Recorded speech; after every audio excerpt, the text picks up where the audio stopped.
It was very interesting to read Lou Macari's recent comments, on More Than a Podcast, concerning his brief but eventful time in the club's managerial hot seat. I well remember the sense of absolute shock that June afternoon in 1989 when it was reported on London Regional News that the club had dispensed with John Lyall's services. It was a major change of course for the club and took most of us by surprise. Yes, the prior season had seen a pretty abject relegation, but Lyall had seen it all before in 1978 and had led the club via the 1980 FA Cup win back to the top tier in 1981 with great style. Most fans just assumed that he would still be in charge of the 198,990 campaign to lead us back to the First Division. So, it took a lot to reconcile with the board's decision. In trying to come to terms with the sacking, most comforted themselves with the thought that another West Ham man would be appointed as Lyall's replacement, perhaps partnering an older head with a younger coach like Billy Bonds. But no, that comforting thought was later shattered by news of the surprise appointment of ex-Man United and Celtic player, and ex-Swindon Town manager, Lou Macari. We can only speculate on the board's rationale for making these decisions, but at the time it was suggested in the press that the board wanted to establish a tougher managerial regime at Upton Park and take advantage of Macari's experience of managing in the second tier. However, for me and many other Hammers supporters, this appointment was never the correct one for the club. It was obvious that West Ham was still John Lyall's club, in terms of the backroom staff, the players and the fans. Macari obviously sought to be a new broom and brought a completely different managerial style to the job. A style and approach that was resented by, what we might call, the Lyall infrastructure still left in place. Macari later admitted that he made a mistake in retaining Lyall's backroom staff.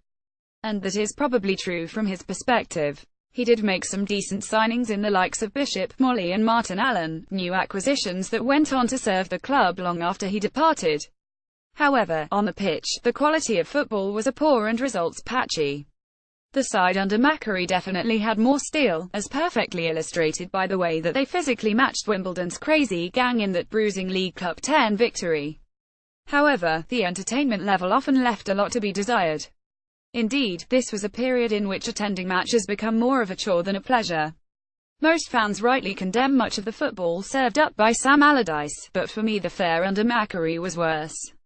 And as I have stated, results were not good. At the time of Macari's exit we were way off the pace of the promotion race and in danger of slipping into the bottom half of the table. The first indication that we fans had that another change was afoot was in February 1990 when Macari was reported absent from a league fixture at Swindon Town and Billy Bonds took charge of the team in a 22 draw. By the end of that match, rumours were circulating that Macari had resigned and so it proved to be the case. Obviously, the board were once bitten, twice shy of making another external appointment and they responded by appointing Billy Bonds to the post on a permanent basis. Thus, it seemed that order had been restored and the Hammers' Holy Grail was back in the hands of not only a West Ham man, but a club legend. Yet, we must ask whether the board ultimately did Bonds a disservice by sacking Lyall. As events turned out, Bonds was given the sole burden of club management much quicker than need have been the case. If they had repeated the process followed in 1974, that saw Lyall take over team affairs and Greenwood become general manager, Bonds could have been afforded an apprenticeship under Lyall's general guidance. My view was, and remains, that a Lyall-Bonds management team would not only have been more effective in the short term, but would have immeasurably assisted Billy Bonds' managerial coaching development.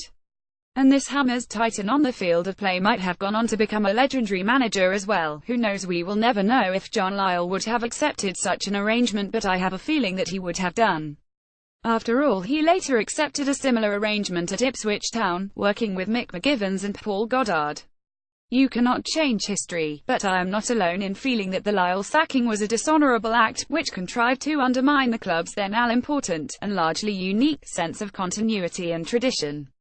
Moreover, it was a shabby way to treat a fine servant to the club, who just 2 or 3 years previously the board had denied a lucrative move to manage QPR. As it was, on exit, Lyall was awarded an ex gratia payment shades of Sid King there of £100,000 and, after 34 years' service, merited only a terse 73-word statement in the club programme acknowledging his achievements shades of Bobby Moore when he was still with us. What a way to treat one of the 2 greatest managers in the club's history. S.J. Shandos.